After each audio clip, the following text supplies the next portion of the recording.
It is Top 5 Tuesday here on Main Street Sports Today, presented by the Tennessee Orthopedic Alliance of Columbia.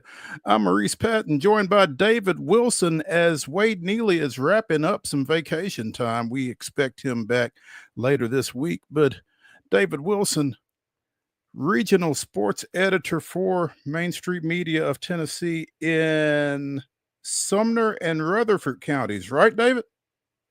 Wilson and Rutherford.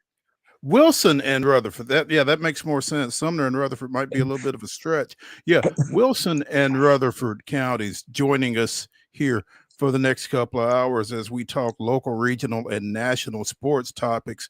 David, thanks for stepping in today. So you're already trying to give me another promotion, right? I'm trying to take Blaine's job. Might need No. to take part of his pay, right? No. It was strictly a misspeak on my part. I'm sure Blaine is holding down Sumner County just fine, and you've got plenty on your plate in Wilson and Rutherford. So, yeah, they're calling them promotions. The jury is still out. But anyway, again, appreciate you stepping in here for the next couple of hours. It's going to be a fun show. In the 3 o'clock hour, we have, as we typically do on Tuesdays, Chip Walters, the Blue Raider voice, coming in to talk all things MTSU. So we'll get caught up on campus when we visit with Chip in the second hour. In the second segment, really excited to have this guy on. Former Centennial High School multi-sport athlete, former Vandy boy, 9-year Major League veteran, recently retired, Tony KEMP will be joining us here in the next segment. And like I said, I'm always excited when we get a chance to spend some time with Tony. And I want to talk to him about his newest venture that he began last night. So if you're not already aware, I'm not going to spoil it. We'll just tell you about it when Tony gets on with us here in about 15, 20 minutes. So, but yeah, it's going to be fun catching up with Tony.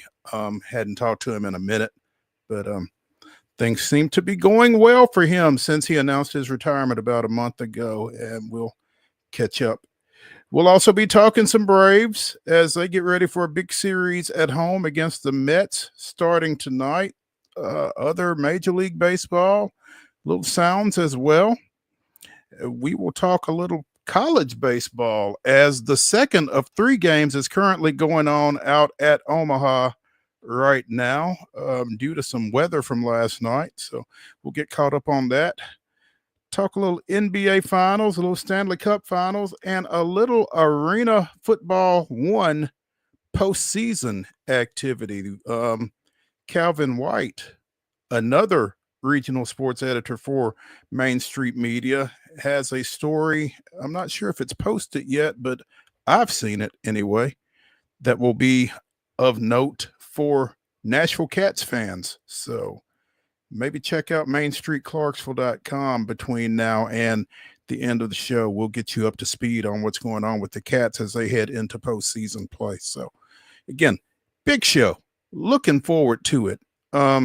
David coming to us from First Horizon Park, where he moonlights a little bit.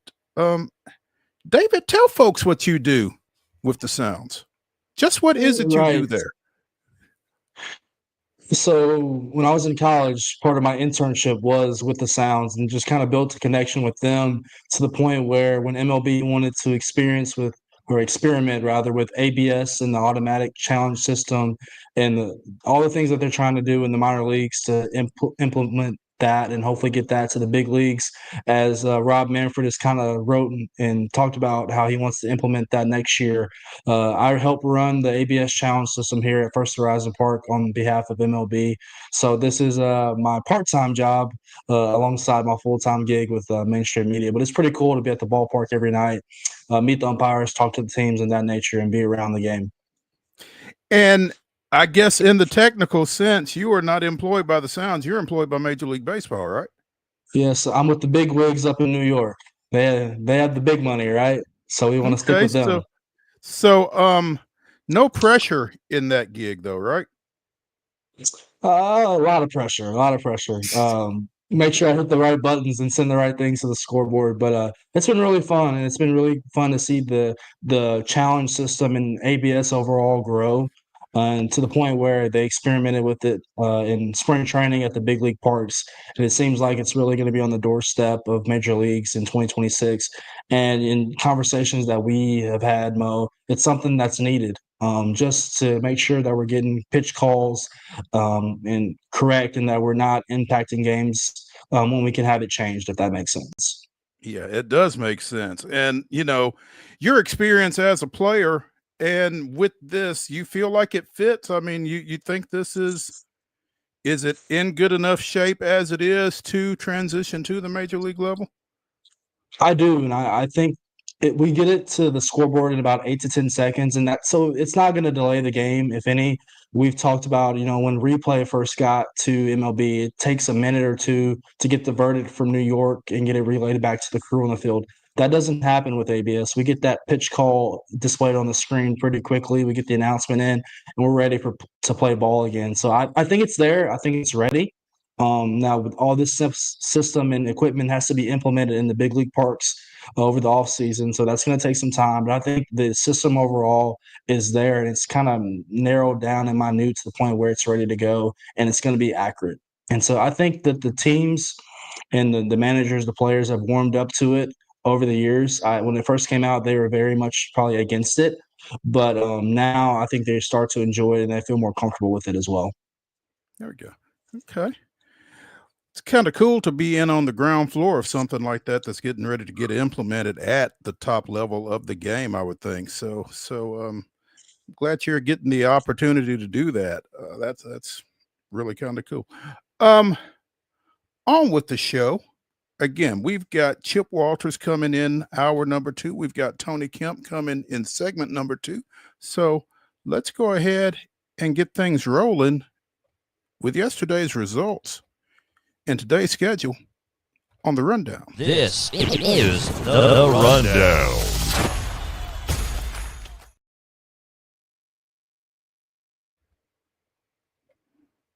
It's a short rundown. Oh, go ahead. Go. Last night's across an abbreviated MLB schedule, Wade's Astros fall 3-1 to the A's out in Sacramento. Nick Kurtz with a walk-off 2-run home run in the ninth for the A's to win that one. Game 5 of the NBA Finals out in Oklahoma City. It's the Thunder taking a 3-2 lead with a 120-109 victory over the Indiana Pacers. Jalen Williams last night with 40 points. And Shai Gilgeous-Alexander with 31 as the Thunder take a 3-2 lead back to Indiana. Tyrese Halliburton had a right calf strain in that game. Shams Charania of ESPN reporting that he is having an MRI done today to determine the length and severity of that injury. Tonight's schedule, starting in Major League Baseball, Mo mentioned it earlier, the Mets and Braves tangling down at Truist Park in a big series for the Bravos. First pitch at 6:15 on MLB Network and FanDuel Southeast. Astros at Athletics tonight out in Sacramento, 9:05 Central first pitch. Mo mentioned tonight at First Horizon Park, it's the Iowa Cubs, the AAA affiliate of the Chicago Cubs, coming to Nashville to take on the Nashville Sounds. 6:35 first pitch here at First Horizon Park. It is Tito's Tail Wagging Tuesday. A lot of dogs in the ballpark tonight. Finally, WNBA action tonight. The Atlanta Dream goes to the once beaten now New York Liberty. That's a 6 o'clock tip. Also at 6, the Connecticut Sun is at the Indiana Fever. That one can be seen on NBA TV. At 7 o'clock, the Las Vegas Aces play at the Minnesota Lynx. Also at 7, the Chicago Sky takes on the visiting Washington Mystics. And Golden State is at Dallas at 7. Finally, at 9 o'clock tonight, it's the Seattle Storm going down the coast, taking on the LA Sparks. Again, that's a 9 o'clock start. Ladies and gentlemen, that concludes your rundown.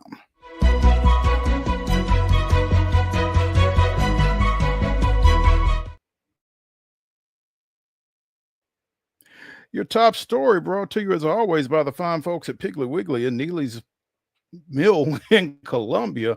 Went blank just a second. Be sure and get through there for all your delicious daily deli lunch options available from 11 a.m. until 6 p.m. Also, your hand-cut meats and everything is cost plus 10% at the cash register. Piggly Wiggly, Neely's Mill, Columbia, bringing you our top story. And the American Athletic Conference is making a move to hopefully enhance their basketball situation. They are bringing on Mike Tranghese as their basketball consultant. Tranghese previously served as commissioner of the Big East Conference back in its heyday. He has also worked with the Southeastern Conference, among other conferences, and was pretty much instrumental in the SEC surge to, what we saw this past year, where they were typically, pretty well recognized as the top basketball conference in the country. And you saw it with the number of teams that they got into the NCAA tournament this past year. He had done that with the SEC since 2016, and the residuals of his, presence with them, was again on full display this past season. But the AAC has felt a little underexposed and a little underrepresented in the NCAA tournament. And so trying to do something to improve their optics, I guess, was the impetus behind bringing Tranghese on board. We call him the bid whisperer. It seems like every time he comes on as an advisor, consultant, that conference has success. You kind of mentioned him joining the SEC. The year after he joined, that was the year where the SEC was down. They only had 3 teams make the tournament. I think in 2016 that was Vanderbilt, Kentucky, and there was one other team I'm missing. But ever since then, I think the SEC has at least had 5 bids in every league. So we can call him the bid whisperer. And so maybe the AAC is doing the right thing. I like that, the bid whisperer. Yeah. And again, that's been a struggle for the AAC. I think they probably had like 3 teams get in this year. No, they were a 1 bid league. It was only Memphis. Was Memphis the only team that got in? Memphis was the only one. There we go. They need the bid whisperer. Well, and when you look at that conference and who is in it, when you're talking about Memphis and UAB and some of the other programs that they've got, you would expect them to be better represented than that. So, I mean, I'm sure he will whisper to them about, how to improve their schedule and different things like that will help them beef up their resumes and get that addressed. So right. Think about it. FAU's in that conference. Florida Atlantic, they went to the Final Four a couple years ago with Dusty May. So yeah, there's talent there for sure. FAU, Tulsa, Temple. Tulane, Texas, San Antonio, South Florida has had some success. North Texas had some success before they came into the Americans. So yeah, like you said, it feels Wichita like there's a lot State.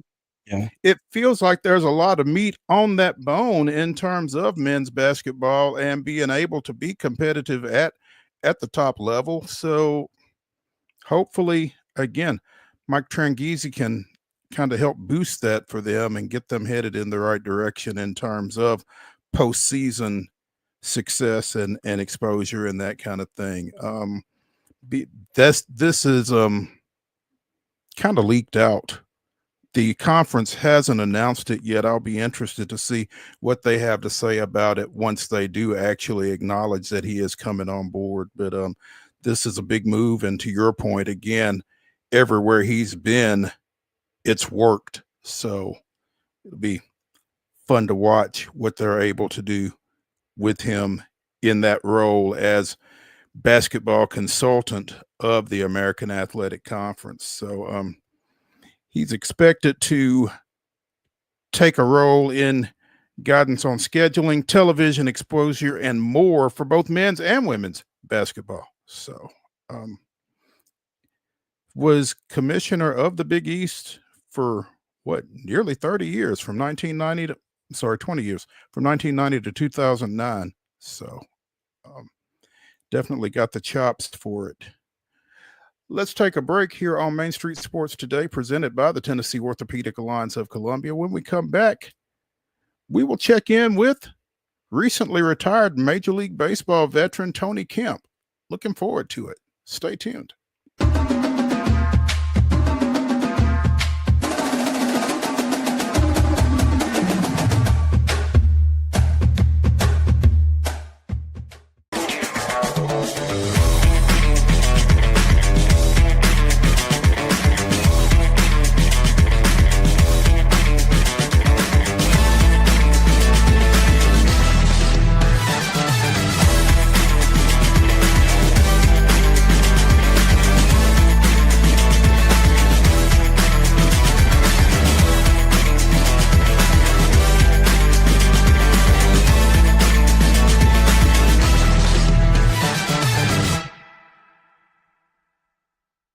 Deep in a forest at Nashville Zoo, new creatures here for you to view. Phantoms graced in black and white swing high in trees of dappled light. In rocky crags, tall and steep, small antelopes with nimble feet. A wise old man with beard of white, a sentry perched on stony height. Amidst it all, a hunter lies, with coat of gold and steely eyes. A new adventure just for you. Leopard Forest at Nashville Zoo, opening June 20th.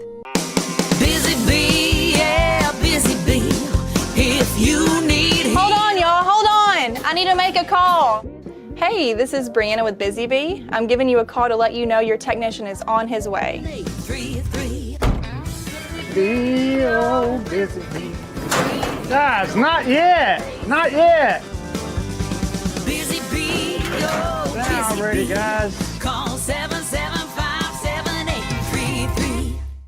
Custom Stone Handlers supplies over 600 distributors and suppliers with quality stone products. Along with Riverstone, we produce and distribute over 100 building, landscape, and other bulk products. Our goal is to provide quality products, service, and partnerships to ensure our customers' success.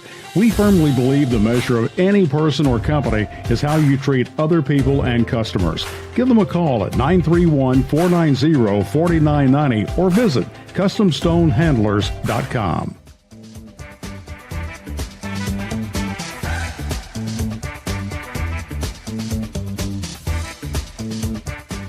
Top 5 Tuesday continues here on Main Street Sports Today, presented by the Tennessee Orthopedic Alliance of Columbia. I'm Maurice Patton. That's David Wilson sitting in for Wade Neely as we await the arrival of former Major Leaguer, former Vandy boy, Centennial High School graduate Tony Kemp to talk about his next venture after, again, his retirement about a month ago after 9 Major League seasons. Looking forward to getting into it with him on this next move that he has made. So, pretty exciting stuff. I guess we'll let the cat out of the bag as we, wait for him to come in. Tony started last night as pregame and postgame co-host for athletics broadcasts. And got the start. It was pretty, I don't know if this was intentional or not, but he worked that Astros athletics game that we referenced in the rundown there. And now, obviously, Tony was a 5th-round draft pick of the Astros back in 2013. So, obviously, he's got some background with both of those teams. So, I guess it was really exciting for him to be on hand in that capacity. So, don't know if he had necessarily intended to get into TV once his career on the field ended, but I would feel like it's probably going to be a great thing for him just with his knowledge of the game and his personality. So that's probably going to be a great fit for him. And we can find out straight from the horse's mouth. Joining us now from a hotel in West Sacramento, California, Tony Kemp here on Main Street Sports Today. Let's do it. What up? What up, man? How's it going? Good. How are you guys? We're doing well, man. So, have you rewatched your performance from last night? No, I haven't. I haven't had a chance to, but I'm sure I'll critique myself in every way I can. I figured as much. Hey, first of all, congrats. Did you ever feel like when you got into the game that you would get 9 years in at the major league level? I mean, what were your thoughts going in? Going into the big leagues or just like getting going drafted? into professional baseball? Man, what a journey. Listen, being 5'6", undersized, I'm just gonna be completely real with you guys. You know, God has a plan for everyone, his timing, and everything happens for a reason. And, you know, just to, you know, win SC Player of the Year that 2013 year and, you know, go in the 5th round, I think it's like the latest that SC player has ever gone in the draft, you know? So like, but I was meant to get drafted by the Astros. I was meant to be a part of a World Series winning team. I was meant to go to Oakland. Like, all this stuff is just lined up in just God's plan. And, you know, it's just kind of what I said in my post of never being on the IL. And that was the main question mark getting drafted. It was like, hey, this kid can play, but is his body going to hold up in a season? You know, it's just like, and then God kind of just saying like, I'm going to have you play over 1,300 games and never be on the IL. It's like, just, you know, grateful. I honestly, you know, to be in the big leagues the time I was, and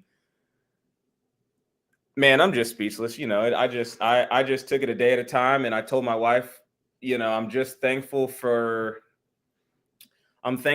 we were in the moment and we never looked ahead and we stayed in our lane. And I feel like that's why we were able to have such a great time. That 1,300 games with no time on the IL, is that what you're proudest of from your career? It's one of them. I mean, just to be available like that. But I think that the biggest compliment you can get when you step away from the game is he was an awesome teammate.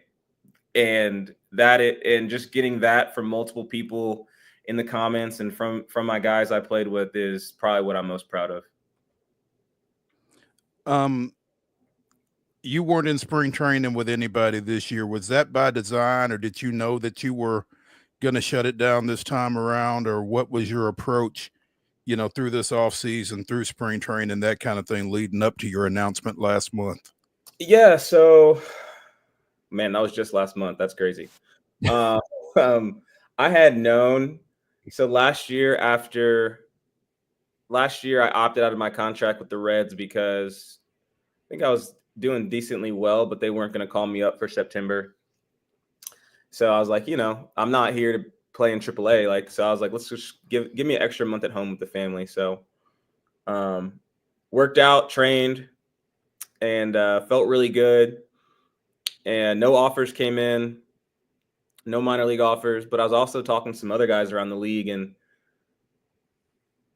once you start to get older, right, Father Time's undefeated, but also same guys that had my service time and same player type weren't getting any offers. So I was kind of feeling like it was going to be time. I mean, I still know I could go out there and obviously, you know, put the cleats on and play, but I was understanding that it might be time to move on. And my wife and I, we kind of already knew. Like, I'd asked the Brewers, I'd asked the Sounds, you know, because I was like, if I'm going to play in AAA, let me at least talk to the team that's going to be here. You know, I'll play in AAA and at home. But when my agent got back to me, pretty much it was like, hey, we love him. Like, he's a veteran leader, all those things. But the metrics don't line up in what the type of player we're looking for. Like, and that's kind of where the game is going. Like, I know that I don't hit the ball the hardest, right? I'm just a ball player. Like, it was kind of like getting drafted back in the day. It was like, you got to come see me play for a couple games to understand how I'm impacting the game.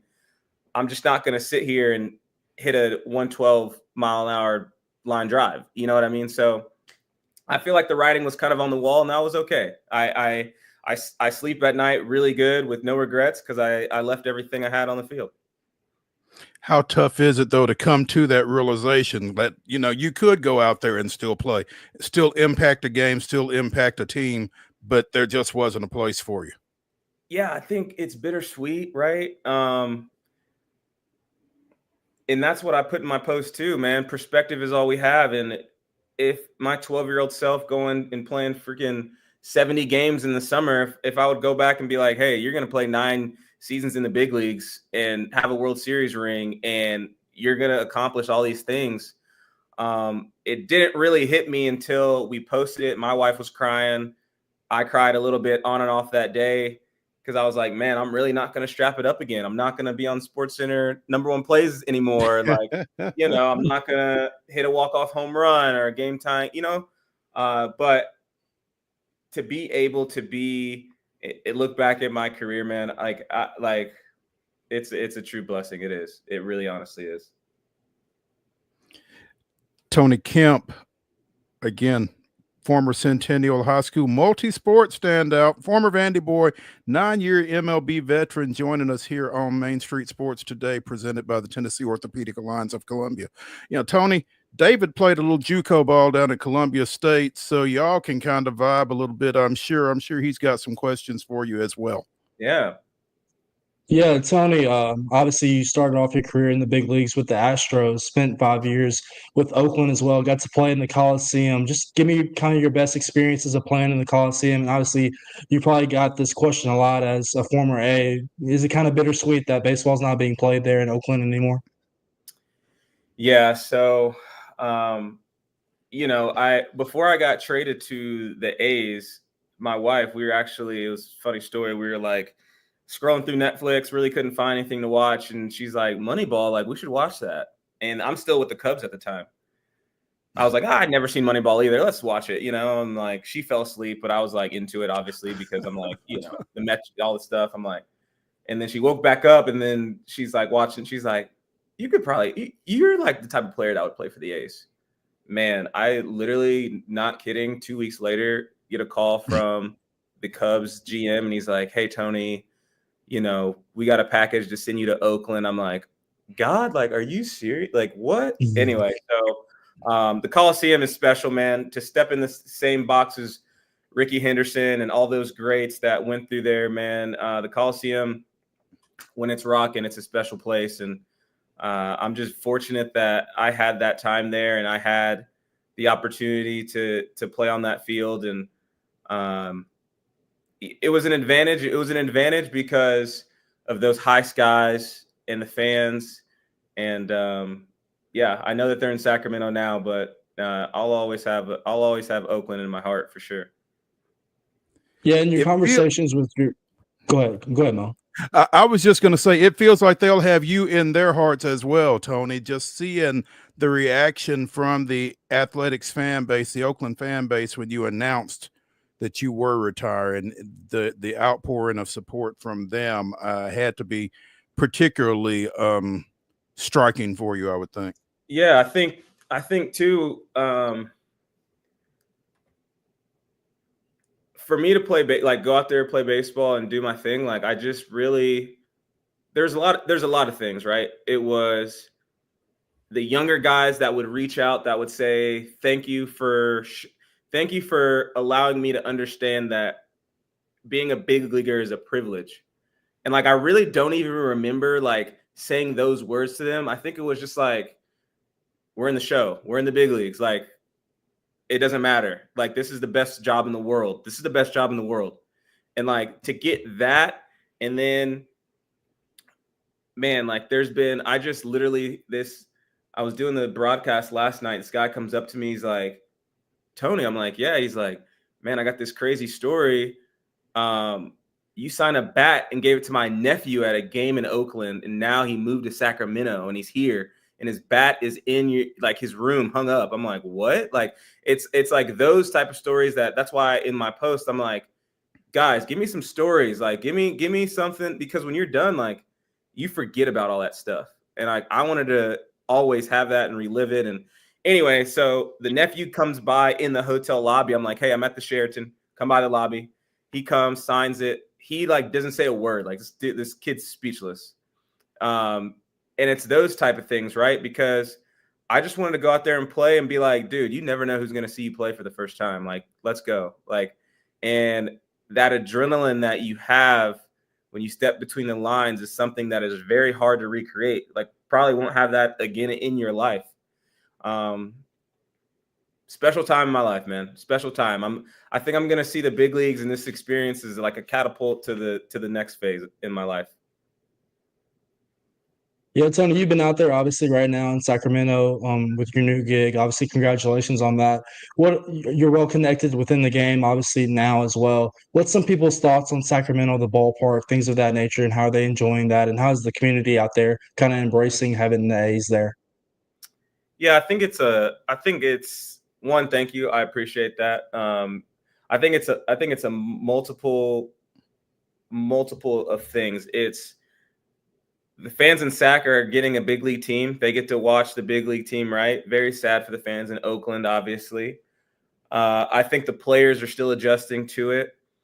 Man, I just think the number one thing is just like I walked through the facilities yesterday. They're nice. They really made it nice for the players. I just think the toughest hurdle that the players are having is not being able to breathe during the game at your home park. Like there are times sometimes during the game where you're just like, hey, I just need to go into the locker room and close my eyes for 30 seconds. Like that reset of like an exhale, like, but now there's nowhere to really go. So yeah, I think it's an adjustment for the players for sure.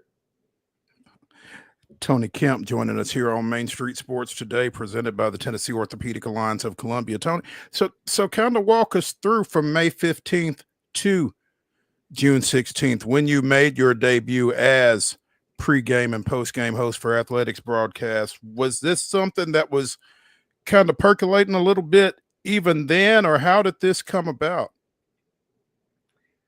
Yeah, so this is kind of the order of events. My agent, my sports agent, Scott Barber, who he's with Ballinger Group out of Texas. He's like, hey, I want you to take this phone call because I've kind of been holding these guys off for a couple years. They're a broadcasting agency. But I didn't want you to think that I'm not in your corner for baseball, like to get you jobs. I was like, I respect that, right? So I talked to Mark Lepsetter. He's the president of Max Entertainment. And so I take this phone call with him. We probably talk for an hour, right? And he's like, hey, I don't want to hold you long, but I really do think that you have an opportunity to do some special things like on the broadcasting side. And he's like, I know you went to Vanderbilt, you majored in communications, you have that degree kind of in your back pocket, and you kind of have that background. Are you interested in pursuing that? And, I was like, I'm not going to get into coaching. That's just less pay, more hours at the field, more time away from the family. I'm like, broadcasting, you could kind of fly in and fly out and choose your series and choose when you want to do it. I'm like, all right, I kind of like that. So anyway, a couple weeks go by. I'm like, all right, I'm going to sign with this new broadcasting agency. That sounds like a good idea. Talk to my wife about it. She's like, hey, listen, if the president of the company is calling you personally and giving an hour of his time, like that's a huge deal. And I'm like, yeah, you're right. Sign with them. 2 weeks go by is when we made that post, right? For on May 15th, the retirement post. And then I'm hanging out. I'm like, I'm retired, kids, full thing, going to the pool, not thinking about anything.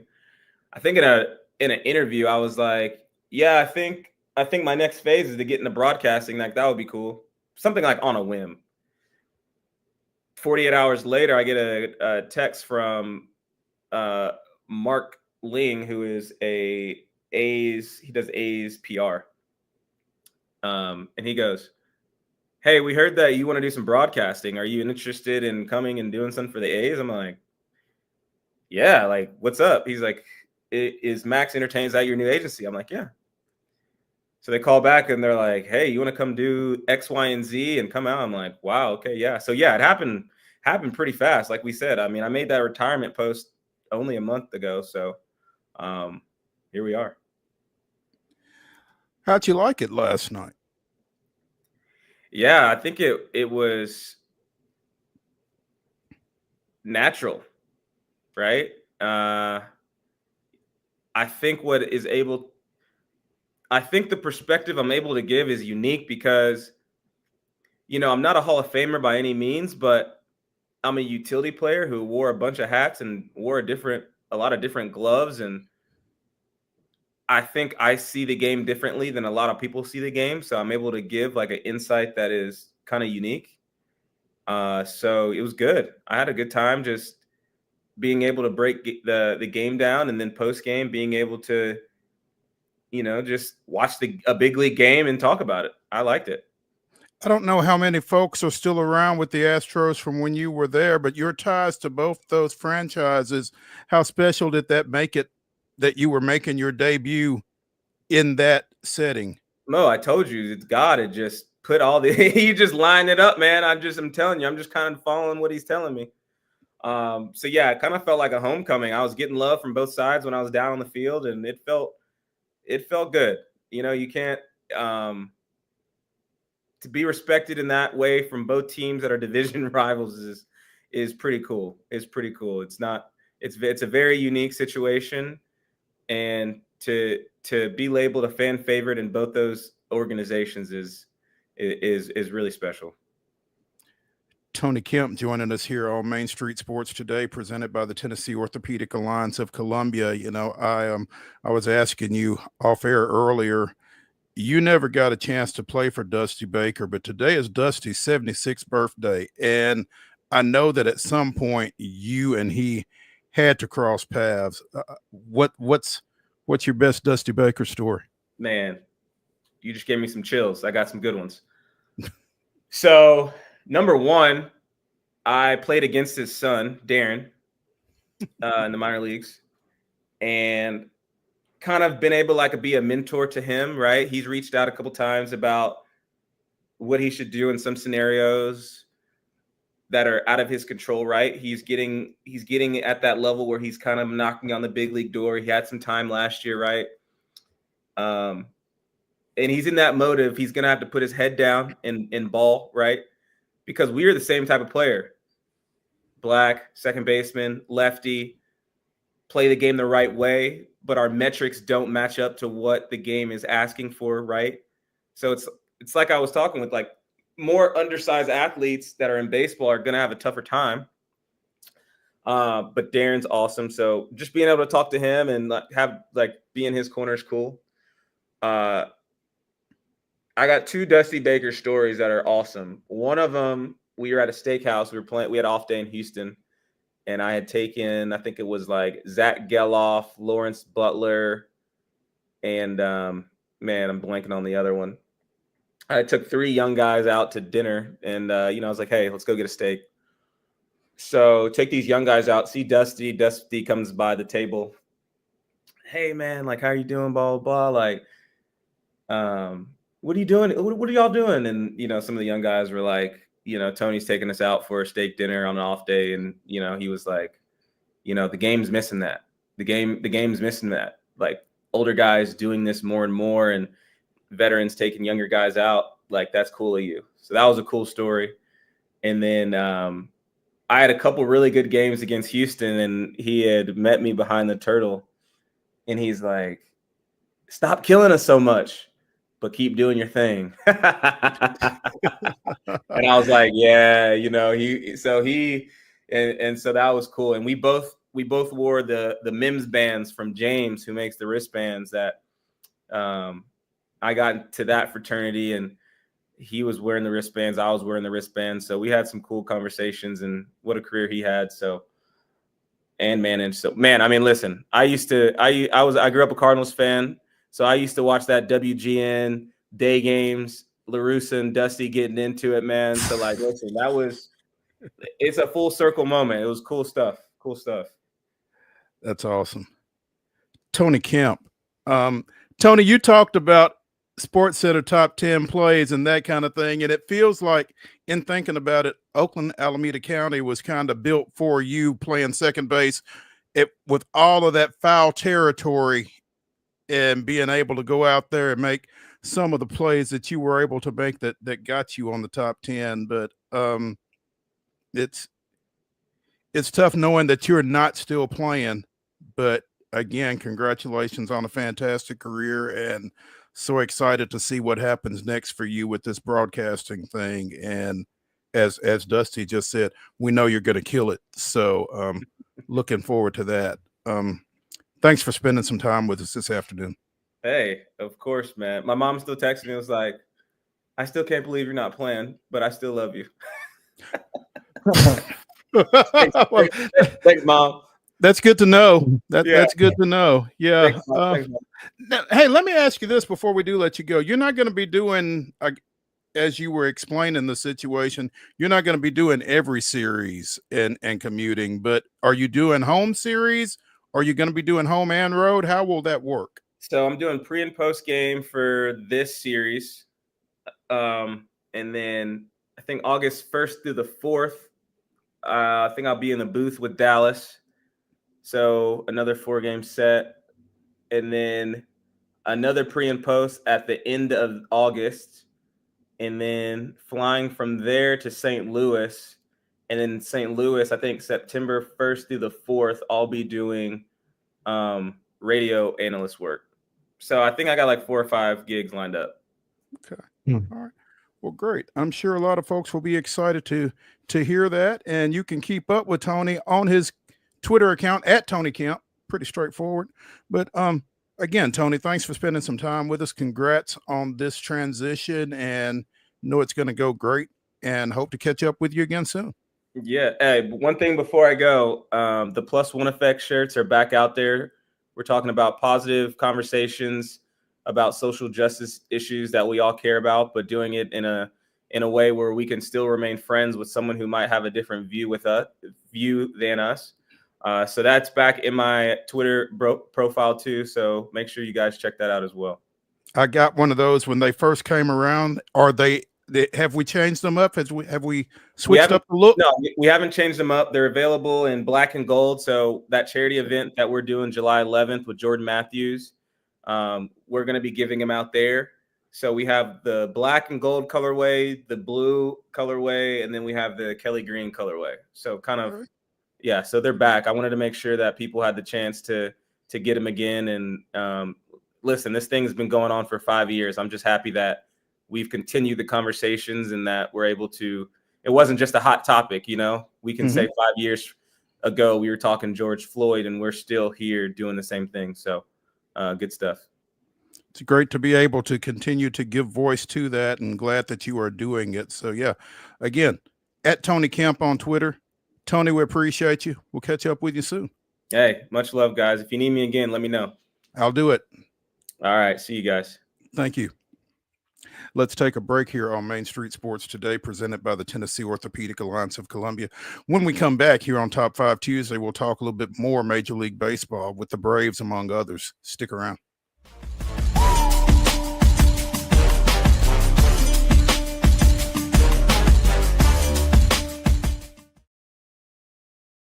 If you want the latest in weather conditions, be sure to tune in to our Busy Bee Plumbing Weather Report each weekday on Mornings on Main Street. Brought to you, of course, by Busy Bee Plumbing, Heating and Air Conditioning. We will keep you updated on the latest conditions outside, like severe weather, heat, snow, rain, and even hail.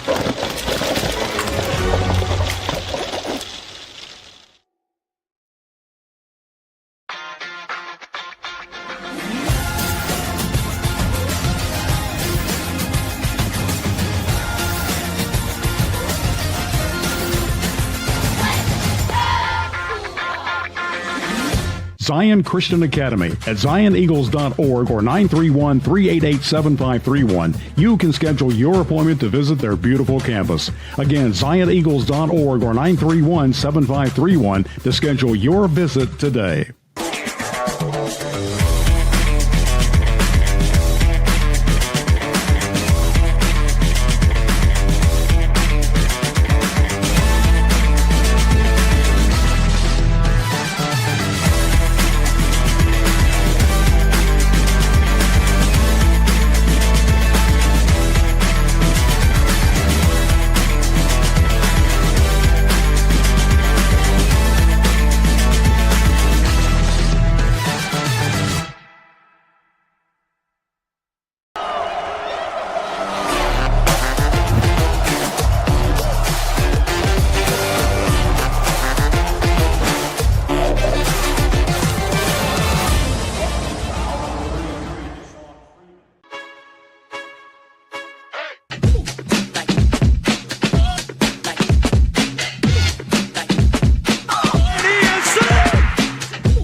June 17th, 1956, Joe Adcock's home run to lead off the ninth inning was the difference as the Milwaukee Braves edged the host Brooklyn Dodgers 5-4.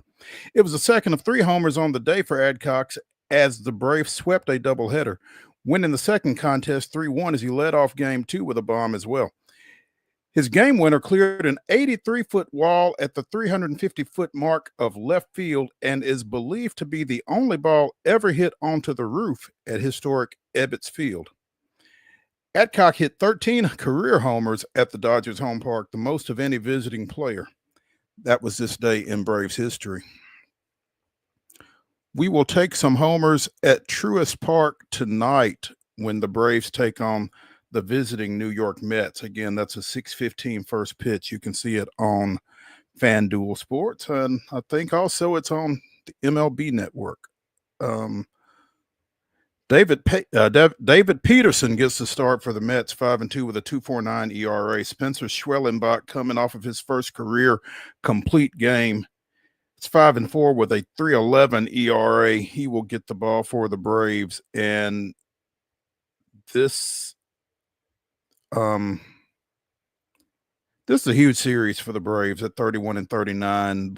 The Mets 45-27, leading the NL West. And if the Braves have any designs on postseason play, you'd like for them to start to play like it this week.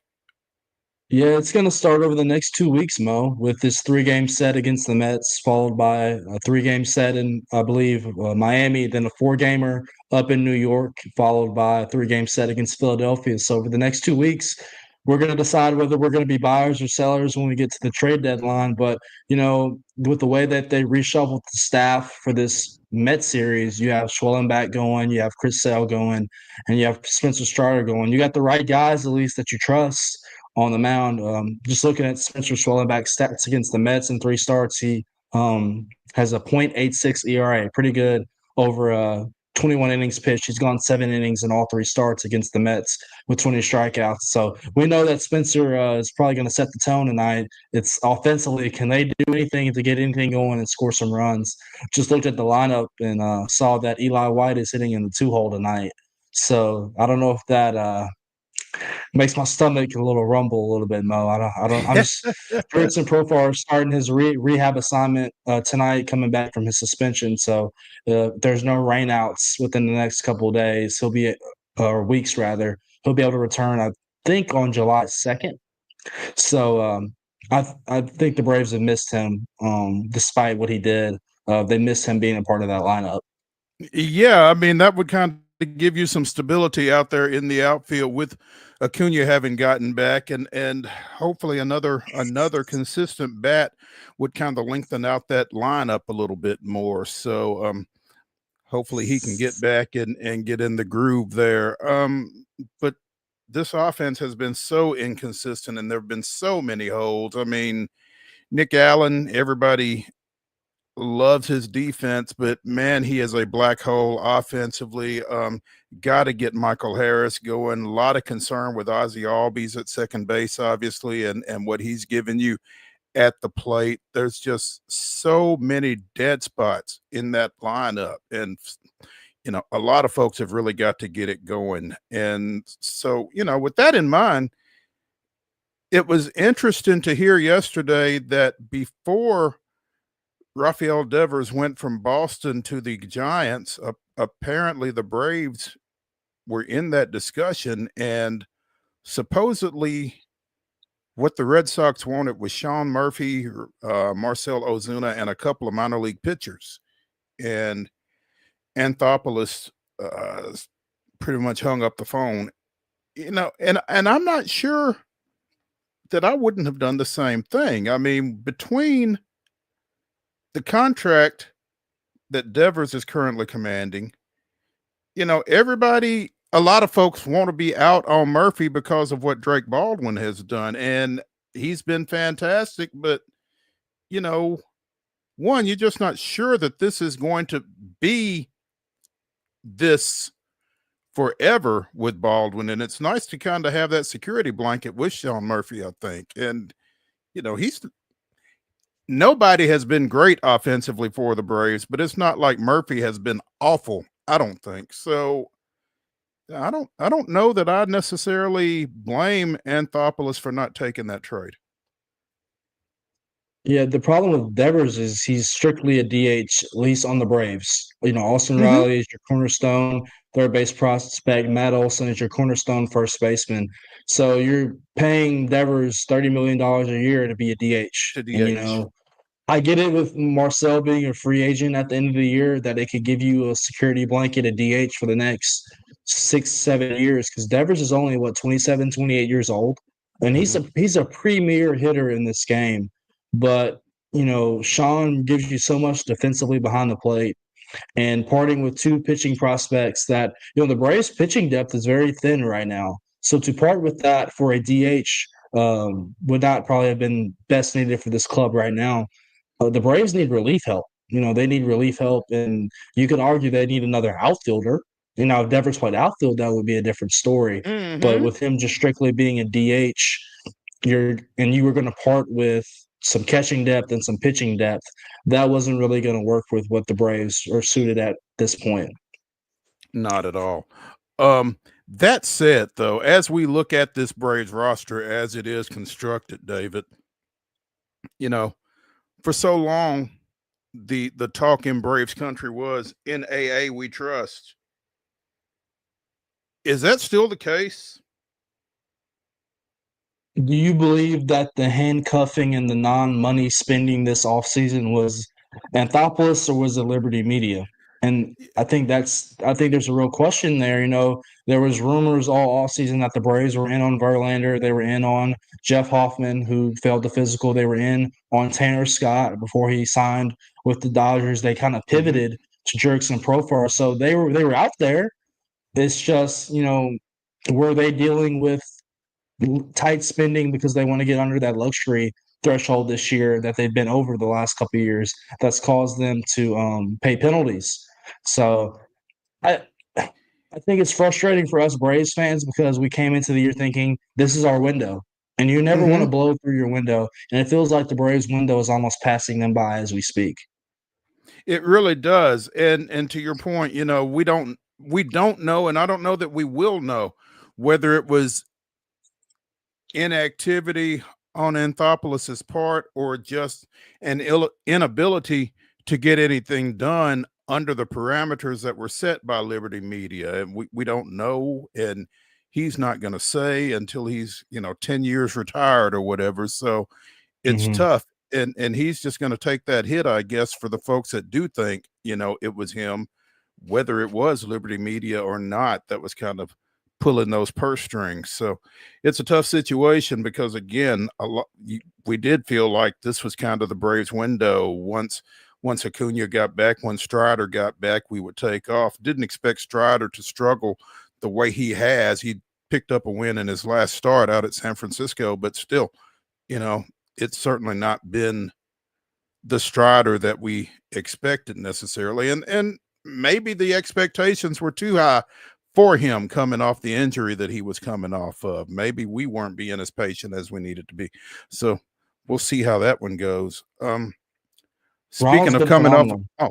hmm? He's been phenomenal. Ronald's been phenomenal. You couldn't Oh ask for yeah. anything more coming off the injury that he's had. And, the Braves have always been saying, wait till Ronald gets back, to Spencer gets back, and we're going to take off. And they just haven't done that yet. So I know a lot of Braves fans are frustrated because, you spend so much money on season tickets or tickets, ballpark food, merchandise.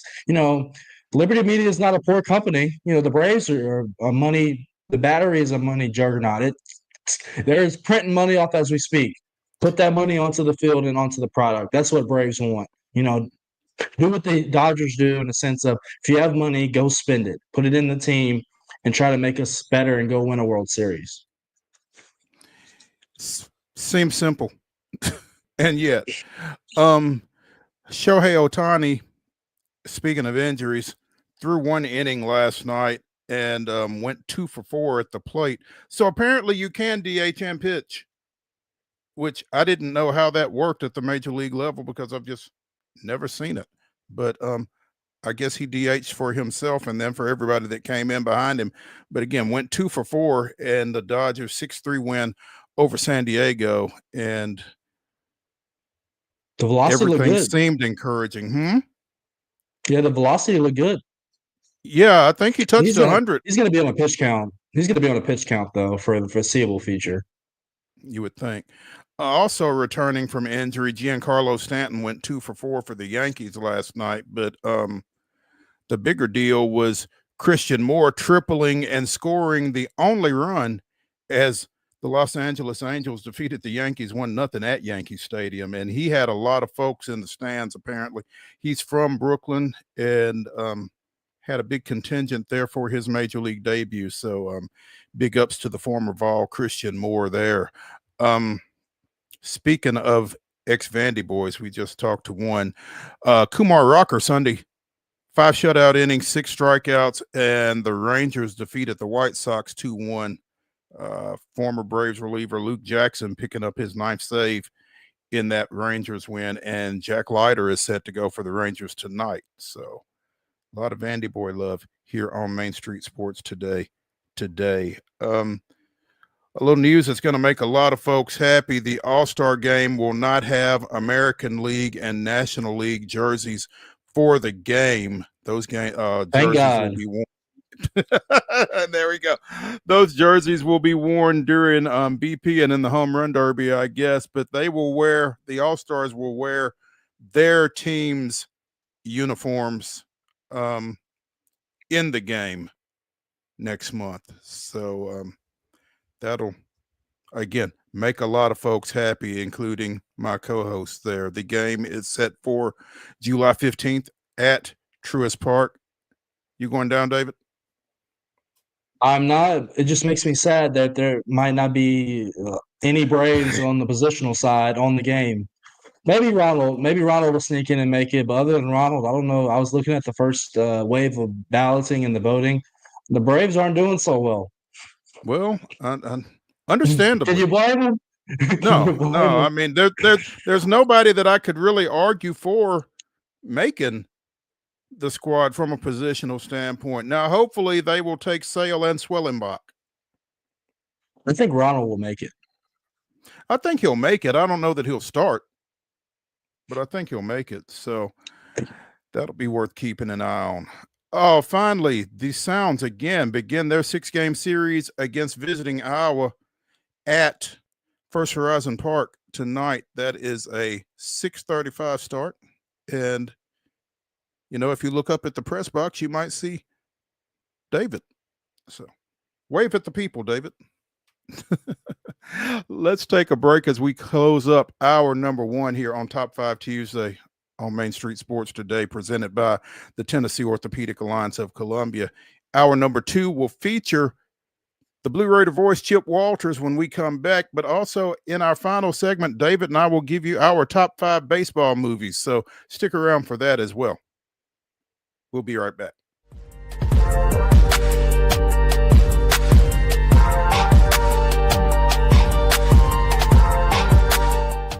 Jones & Lang Sporting Goods here in Columbia has been outfitting teams, officials, and anybody else from T-ball to college for 50-plus years. Be sure and check them out at 931-388-8060 or online at jonesandlang.com. Jones & Lang Sporting Goods, the look of a winner. Zion Christian Academy at zioneagles.org or 931-388-7531. You can schedule your appointment to visit their beautiful campus. Again, zioneagles.org or 931-7531 to schedule your visit today.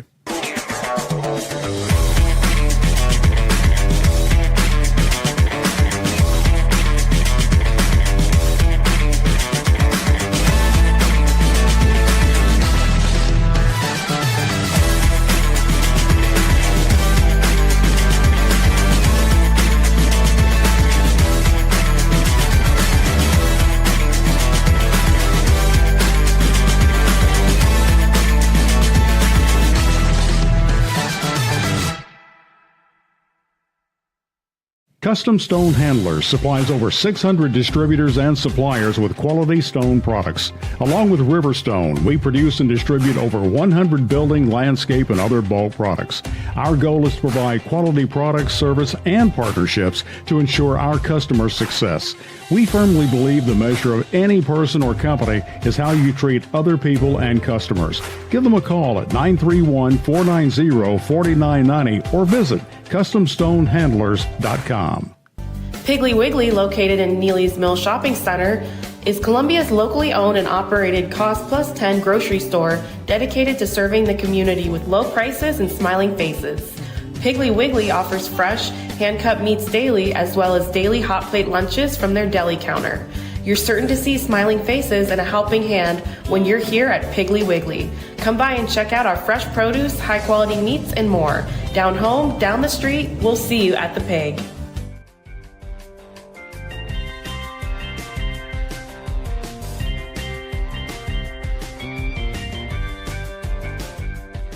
We enter hour number 2 of no, that's tomorrow. We enter hour number 2 of Top 5 Tuesday here on Main Street Sports Today, presented by the Tennessee Orthopedic Alliance of Columbia. You have heard, where's Waldo? The question right now is, where's Chip? Because he's in his vehicle, but we don't know where he's going. Chip Walters, the Blue Raider voice, joining us right now to catch us up on all things MTSU. Where you been? Where you going? What's up? I'm in the Murphy Center parking lot. Oh, okay. So I've got an appointment over. I'm actually my Wednesday radio show. I'm recording one for next week at 4:00 today with Dana Marquez, who is the general manager for Blue Raider football, and that's going to be kind of an NIL conversation, that kind of thing, and also with Nathan Wallach, who is putting the help. He is the kind of the project manager from the athletic side of the new Student Athlete Performance Center.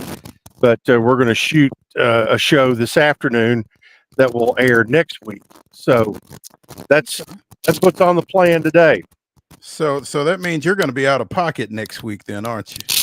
No, not really. It's that they are involved in a Wednesday morning construction meeting every week. So we had to find, so with my Wednesday morning show being 9 to 10 a.m., we just had to find another time to do it and put it in the can. And it worked out to be today, because tomorrow morning I've got Mayor Shane McFarland of Murfreesboro on. So we're going to be talking some stuff tomorrow on there. So it's just trying to fit all the, as you well know, how to put all the pieces together. There you go. Dana Marquez, general manager of MTSU football. That is a new position, I assume. Well, he took over for Larry Maples, and he is his official title is associate AD for equipment and football general manager.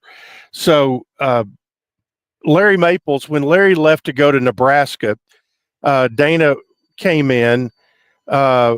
He had been at Auburn, and he is the general manager for football is kind of a new part of that position that Larry was already in. So there's some I think it's a little bit more official than other duties as assigned. So we're seeing that general manager position more and more collegiately with the transfer portal, with NIL, that kind of thing. Kind of a men's basketball is about to have one.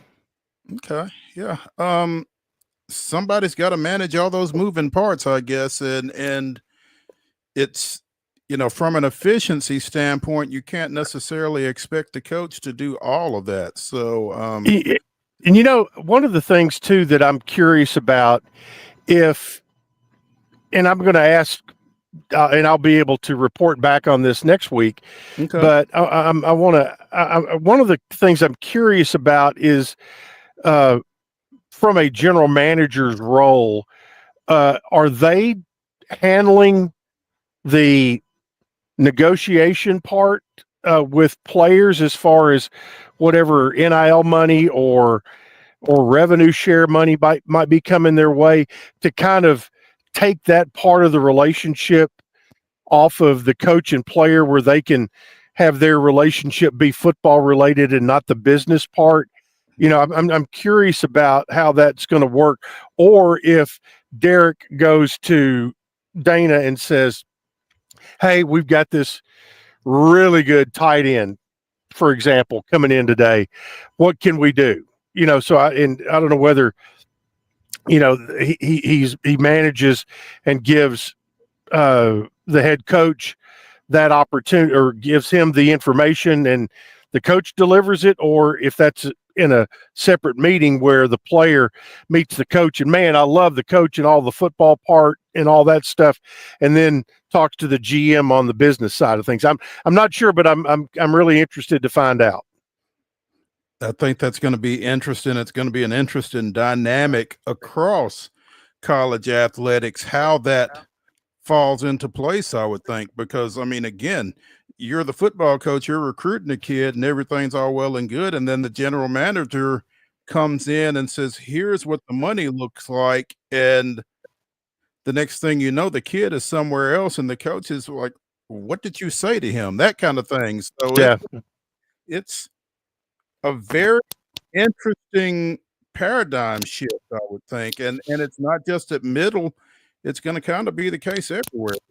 Yeah, and you know, and I think, you know, I'm pretty sure that the GM and the coach are going to be on the same page as far as what that, you know. I don't think the coach, well, he shouldn't ever be surprised by what the GM tells a recruit or a potential person to go on your roster. But I'm just saying, you know, I'm curious if it'll be the GM who'll have what can be the hard conversations on the business side, even though the head coach knows that conversation's going on and knows what's being said from the university standpoint, that he doesn't burn that bridge from a football standpoint. You know, and I don't know, you know, is it, you know, kind of a chicken and egg situation? Do you know, is it going to be, are there some players who are going to want to talk about the football part of it first, or basketball part, or baseball part, whatever it might be, and or is it going to be the business side of things? Is that going to be the first thing that happens? So those, and I guess we're kind of plowing new ground on a lot of that from you know, from all sides. Absolutely. Chip, I'm going to ask you kind of a generic question, but I'm sure it's one that you've gotten quite a bit. One thing I loved about Derek Mason from his time at Vanderbilt is his willingness and emphasis to recruit locally within the mid-state, and to go for Friday nights, high school to high school, and build a presence there. And he's continued that trend as he's got to MTSU. And how valuable and important is that for a smaller Division I college like MTSU to be able to recruit locally and have a presence here within the mid-state? Well, you know, and he talks a lot about the I-24 corridor. And from he talks a whole lot about wanting to kind of own the area from North Nashville to Shelbyville, and I can tell you, and I know that there were twice last year, or I know twice that they've happened. It may have been more than this, but there have been certain days where they called it their, I think they called it their Blue Raider Blitz, but I believe where so. they were they made an effort. They picked a day on the calendar and said, okay, there are 59 high schools within our however you draw that footprint, and he goes, we're going to be in every one of those high schools today. And if you watch, whenever those days happen, you watch the Twitter and the Instagram and Facebook accounts of middle football, and it is an assistant coach or Derek or whoever it might be, you know, they're just posting pictures all day long. And, you know, where each coach is probably hitting what, 6 high schools in a day to where they do that. So that is it's a big emphasis to answer your question, and they feel like they build from here out. They've got that I-24 corridor that he talks about, or that mid-state corridor, and he wants to do 90% of his high school recruiting within 3 hours of campus.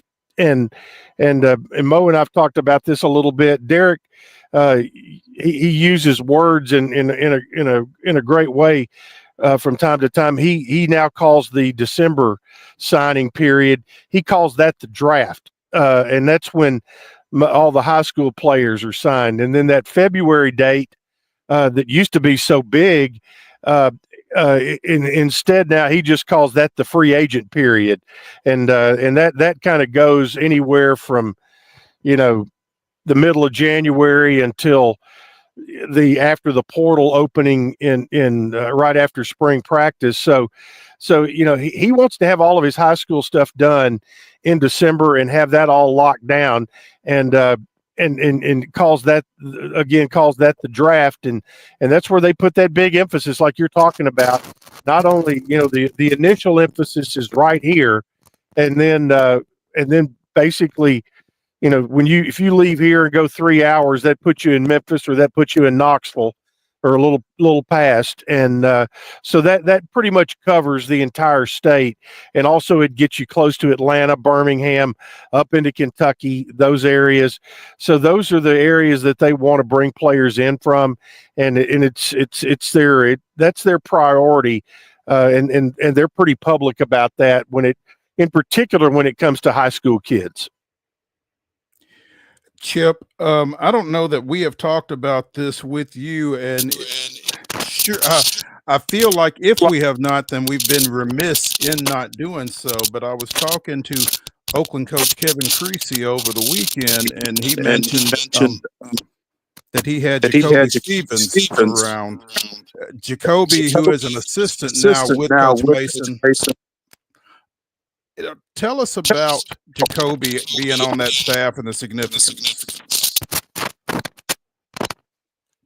Can't hear you, Chip.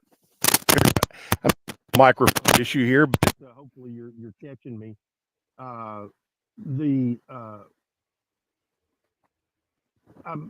It's obviously it's a name.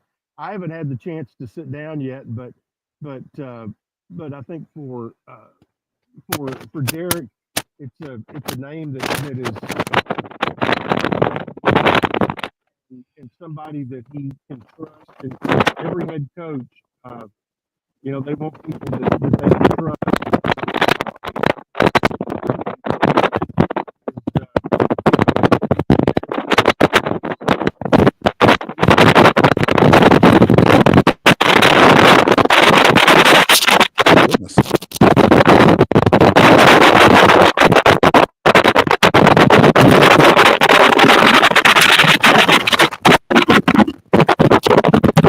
Chip, we got bad interference. Yeah, Chip. Long. He can't hear us. Chip, you might have to drop out and come back in, man, because we're having some issues.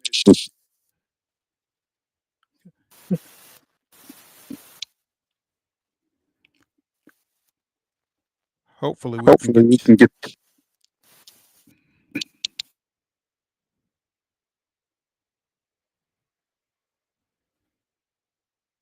there. Did that take care of the echo? Yeah, we're better now, and hopefully Chip can get back in and we can get him straightened up, because he always sheds some light on some stuff for us over at MTSU. We've got him back. Looks like, Chip, are we in a better space in terms of our audio now? You tell me. Yes. Hopefully we are. Okay. We are. Yeah. Whatever you did, good. So you've not had a chance to meet Jacoby yet? Not yet. No, I mean, like I said, I'm over here today, but they're doing their thing. But I will, like I mentioned, he's a known quantity, and and someone that, I think adds, as I mentioned, I don't know whether you caught it or not. I just think he adds a feather into Derek's cap when it comes to another guy that potential recruits have heard of and can relate to.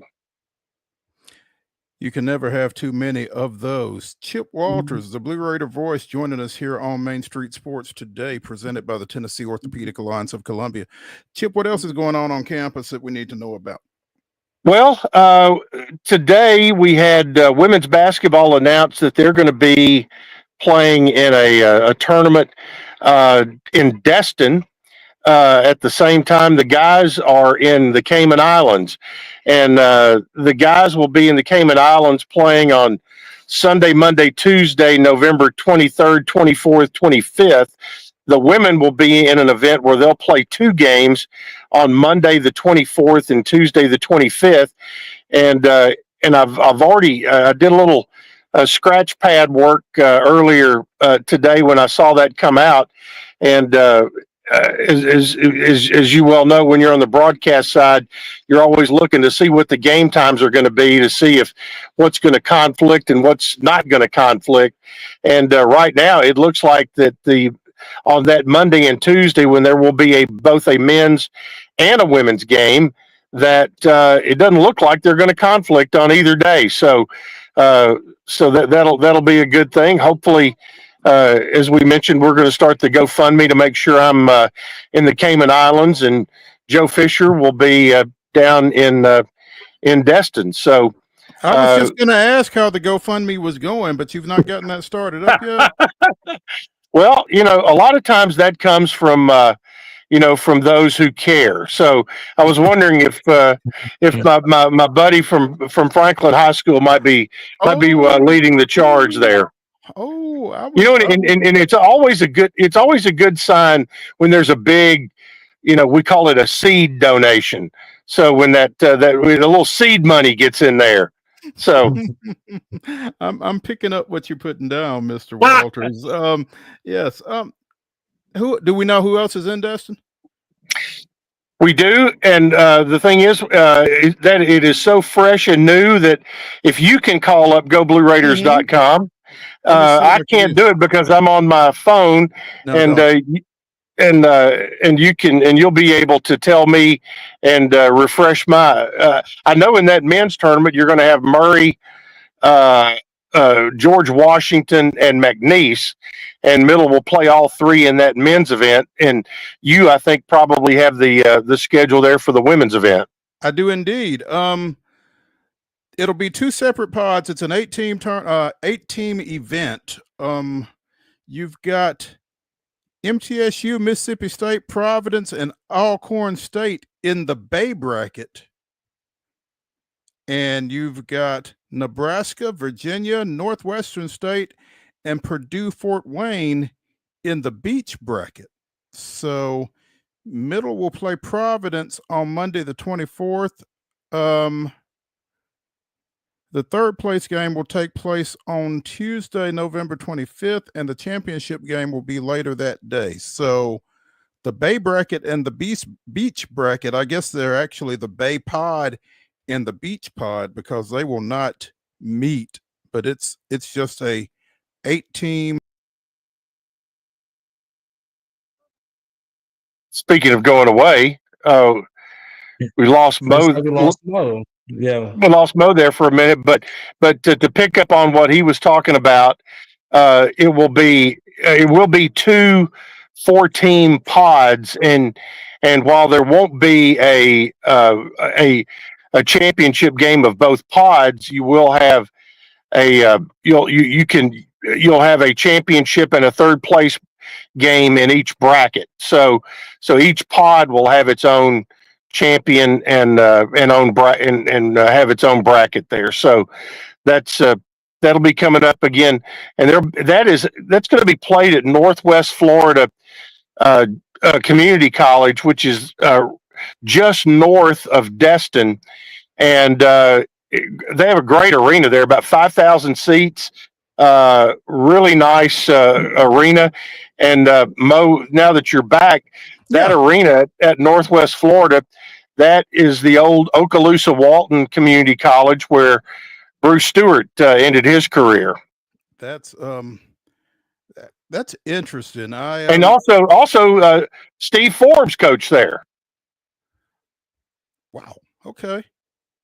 I knew Steve had coached down there. I forgot where it was though, but yeah, so they've got so I'm sure, like you said, that's a pretty nice facility to the point that you were making. I don't know when I went out. I don't know how I went out, and I apologize, but yeah. Well, basically, we were talking about how there will be a pod championship, but not an overall champion of that event.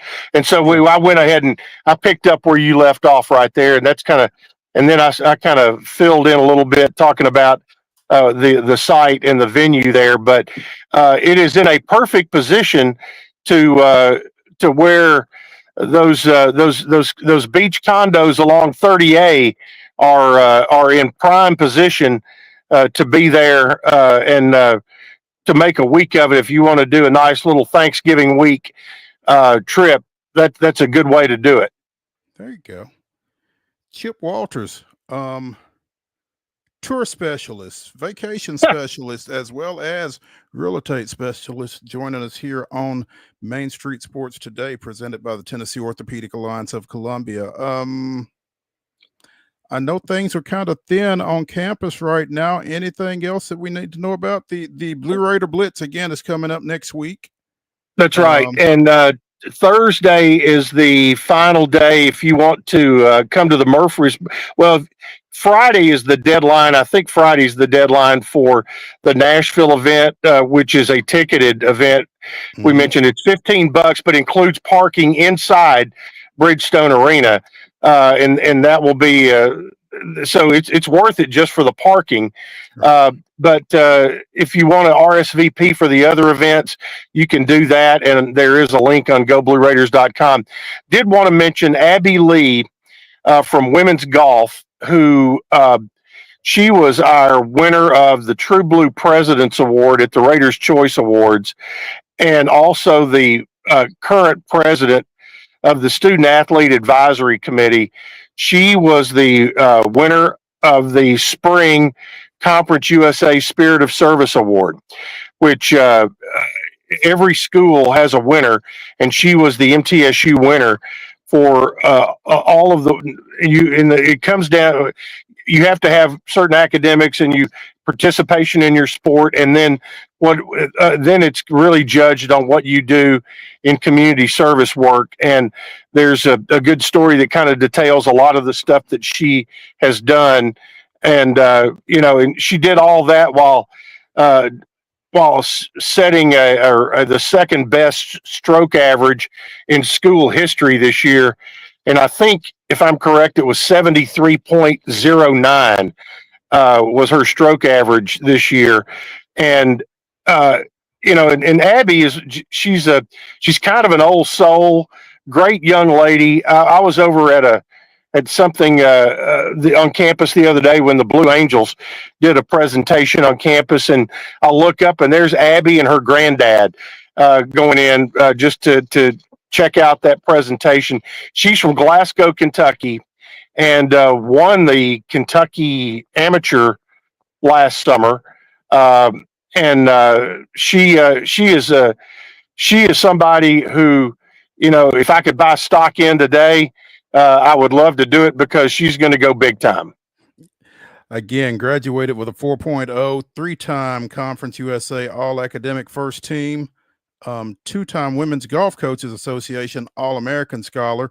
As you mentioned, 73.09 scoring average, number 3 all-time in MTSU history. Finished out with 4 consecutive top 10 finishes this spring, 5th at the conference championships. And in terms of her off-course / community service activity, helped organize a donation drive for MTSU student athletes to take part in the Vanderbilt Children's Hospital's Teddy Bear Toss, and raised funds for Ascension St. Thomas for new and expecting mothers. Also helped make over 200 meals for local hospital staffs during the holiday break and more than 250 meals for local children in need during student government's big event. So quite involved in the community has been Abby Lee throughout her career at MTSU, capping it off again with that conference Spirit of Service Award for the spring. So congratulations to her. Chip, congratulations to you. I'm not sure why, but congrats. Congrats for surviving this this segment. And again, thank you for your help last week, coming on with us last Wednesday. And it was unfortunate that you weren't able to do Thursday, but technology kind of dictated otherwise, and we were unable to do a show. But I know you were ready with some great stuff. So, well, appreciate you know, we weren't the only show that got knocked off the air that day due to Google Web Service issues across the not only the world, the country, but around the world. I saw a lot of other shows that had those similar problems. So we were in good company, but so were they. And we had Coach McDevitt plan to come on. He said, let's just pick another day and we'll have him on again. And he said he'd be happy to do that. I like the sound of that. It's always good to have folks volunteering to be on the show. Appreciate him. Appreciate you. We will catch up with you next Tuesday, man. Thank you. All right. Adios. See y'all later. All right. Let's take a break here on Main Street Sports Today, presented by the Tennessee Orthopedic Alliance of Columbia. When we come back, we'll get into the grab bag. Stick around.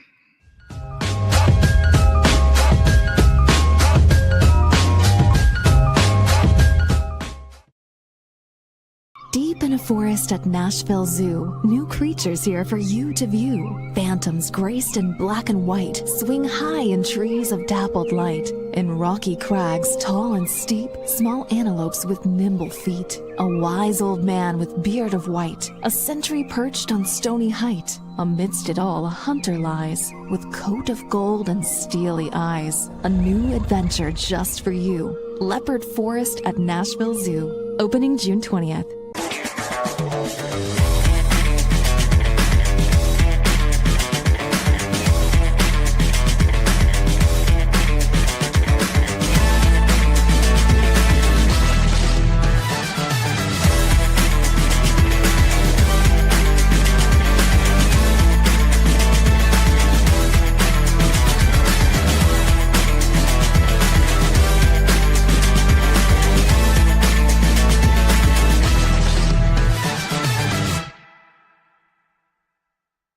Jones & Lang Sporting Goods here in Columbia has been outfitting teams, officials, and anybody else from T-ball to college for 50 plus years. Be sure and check them out at 931-388-8060 or online at jonesandlang.com. Jones & Lang Sporting Goods, the look of a winner. Piggly Wiggly, located in Neely's Mill Shopping Center, is Columbia's locally owned and operated Cost Plus 10 grocery store dedicated to serving the community with low prices and smiling faces. Piggly Wiggly offers fresh, hand-cut meats daily, as well as daily hot plate lunches from their deli counter. You're certain to see smiling faces and a helping hand when you're here at Piggly Wiggly. Come by and check out our fresh produce, high-quality meats, and more. Down home, down the street, we'll see you at the Pig.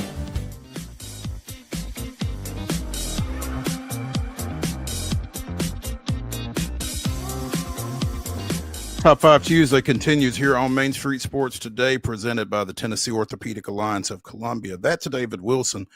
I'm Maurice Patton. Let's turn our attention to Omaha, where Arkansas eliminated Murray State yesterday in pretty decisive fashion. 3-0 was the final, but the story was Gage Wood, 19 strikeout no-hitter for the Razorbacks starter. The third no-hitter in College World Series history, the first since 1960. And the strikeout total also set a record. Previously, Ty Floyd of LSU had the strikeout high, and I'm not seeing how many that was. But again, Gage Wood with 19. And the only thing between him and a perfect game was a hit batter. And that was fluky. Very, yeah. into it. Well, no, that one they brought back. This guy, he hit Okay. one kid on the back foot, left-handed batter, hit him on the back foot. That one was pretty obvious. There was another kid that he hit that they brought back to the plate, I think. But this is a heck of a performance, and it's huge for Arkansas because it kept them out of their bullpen, and they play UCLA tonight in an elimination game because UCLA just lost to LSU earlier today, 9-5, in a game that was supposed to have been last night but got suspended after 4 innings because of weather. So UCLA is going to will have to play twice today, and Arkansas's arms are all pretty fresh. So Right. What's kind of crazy about Gage Wood, what's kind of crazy about him is I think this is his first year as a starter. He had been their closer, I believe,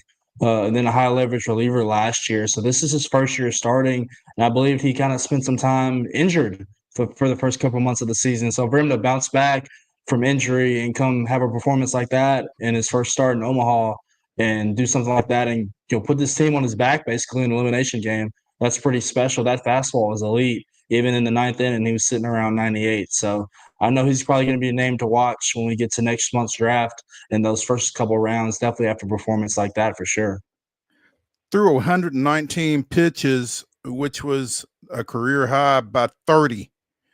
He threw 89 in the regionals against Creighton, and that was his season high prior to yesterday. So yeah, definitely a name to keep an eye on here over the next few weeks. But big win for Arkansas as they were facing elimination against the Racers, who finished up 0-2 in Omaha. But again, great performance by them getting out there. Obviously a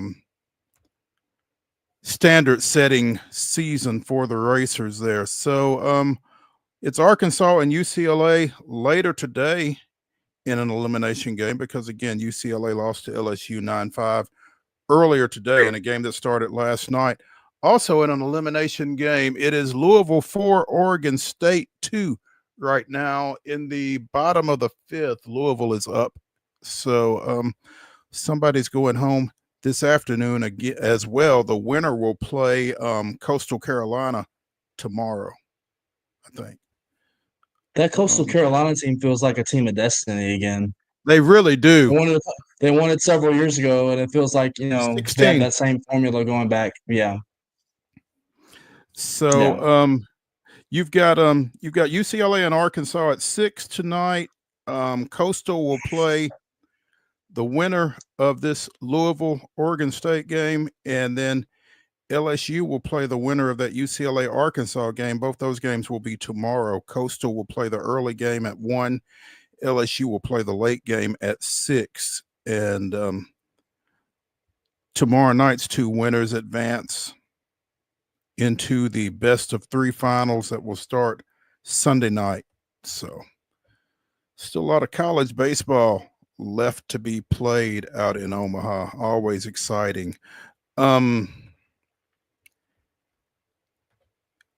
Oklahoma City took a 3-2 lead in that series with a 120-109 win over the Pacers last night at OKC.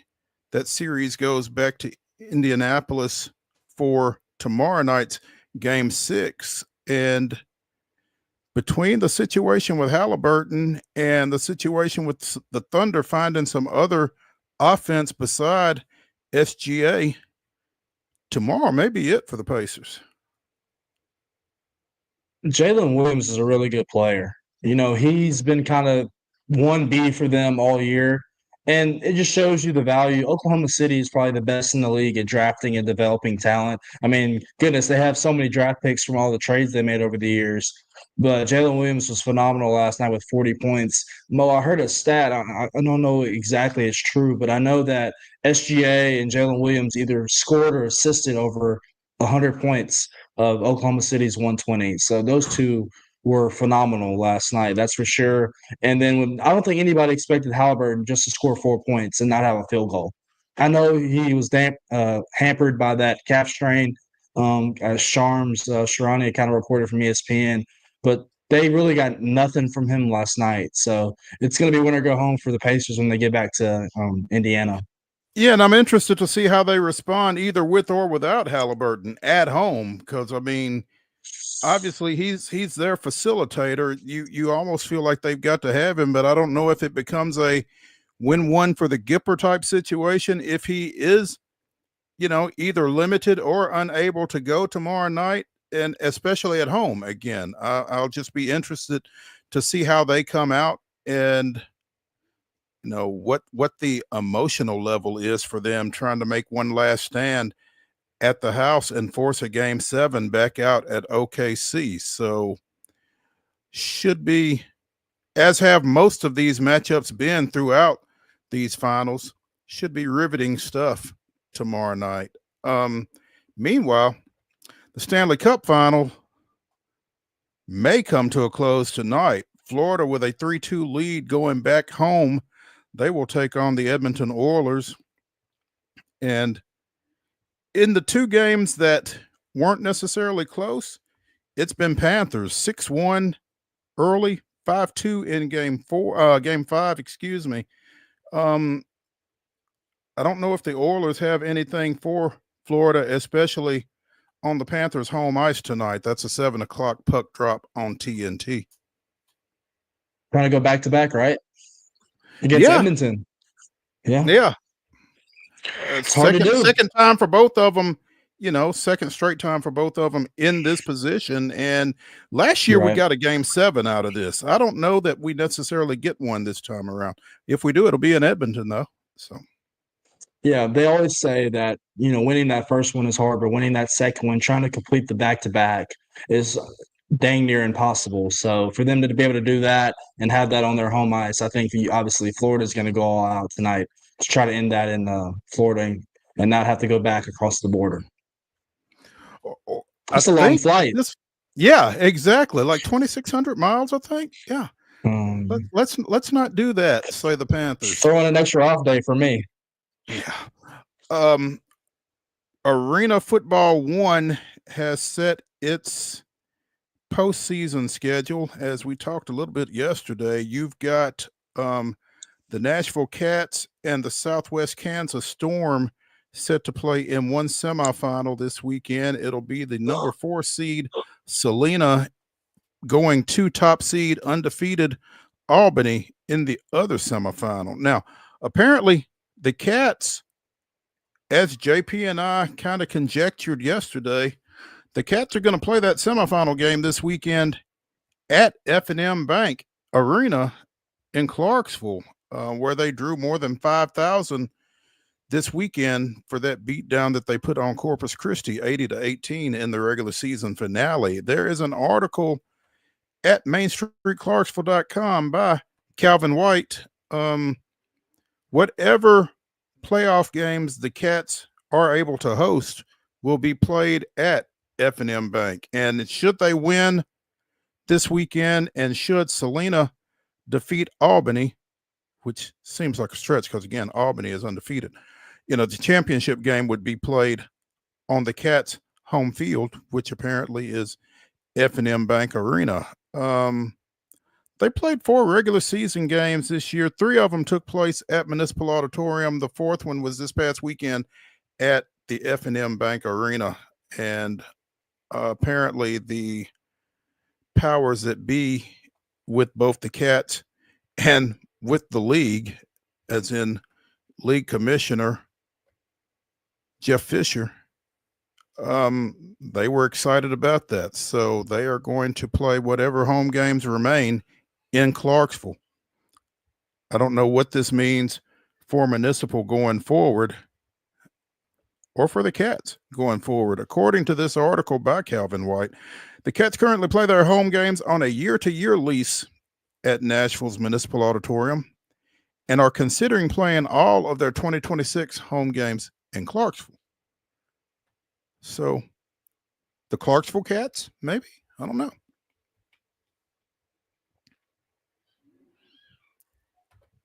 Intriguing, to say the least. Um,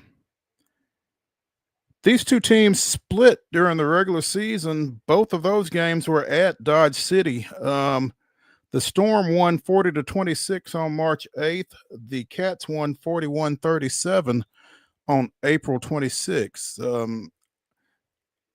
I don't know what is happening with the schedule in Arena Football 1 as we talked yesterday. Again, the Cats played 10 regular season games. Southwest Kansas played 12, and it was by virtue of that the Cats are hosting this weekend, because the Cats went 6-4, the Storm went 7-5, and while they won more games than the Cats by winning percentage, they were the number 3 team, and that put them on the road for this semifinal game against Nashville/Clarksville. So interesting stuff here and going forward, I guess, with the Cats. Stay tuned. Let's take a break here on Main Street Sports Today, presented by the Tennessee Orthopedic Alliance of Columbia. When we come back, it's Top 5 Tuesday. David and I will give you our top 5 baseball movies. Stick around.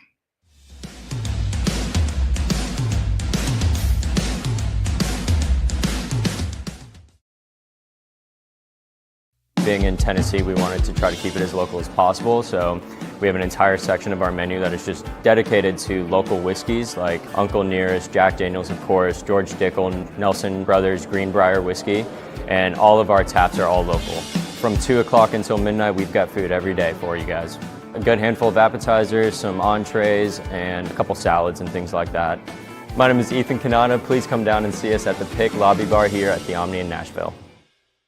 At Delta Dental of Tennessee, we know our success begins and ends with providing superior quality service, and that includes serving those who need it most. This year, we're celebrating 25 years of giving back to the community we call home. Delta Dental, along with our Smile 180 Foundation, supports Tennessee's dental colleges and oral health education, children's hospitals, free and reduced cost dental clinics, and other like-minded charities. Here's to the next 25 plus years of ensuring healthy smiles. There's a line that links us all. Most of the time, we don't even think about it, but it's everywhere. Illuminating our neighborhoods, empowering our businesses, and helping us to recharge. Whether it comes from our grids, the sun, or a kind heart, we believe in the power of good energy. And as your family and region continue to grow, you can trust that we'll always be there for you. Middle Tennessee Electric, bringing good energy.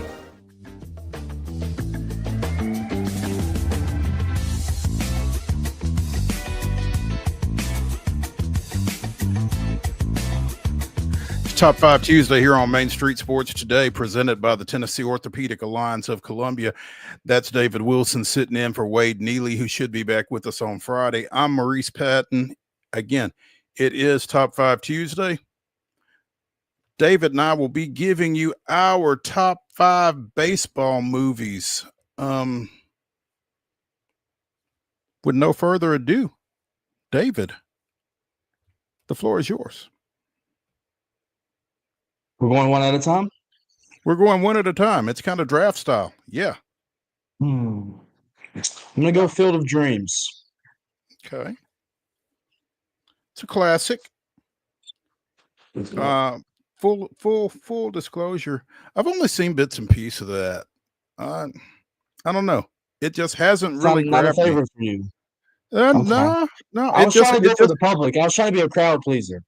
I understand.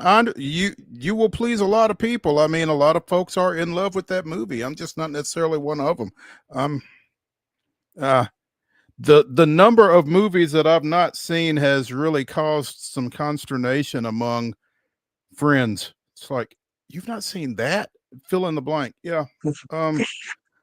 Other than live sports, I really don't watch a whole lot of TV. So that's kind of part of the issue there. Got a lot going on, man. My number one, though, and some folks may argue that it's maybe not baseball. I don't know. Yeah, A League of Their Own. I just if I'm channel surfing or whatever and come across it, I'll always stop and watch it. Just great cast, feels like great storyline. And I thought they did a great job with it. Give me A League of Their Own at number 1. Your number 2, sir. I'm gonna go Moneyball.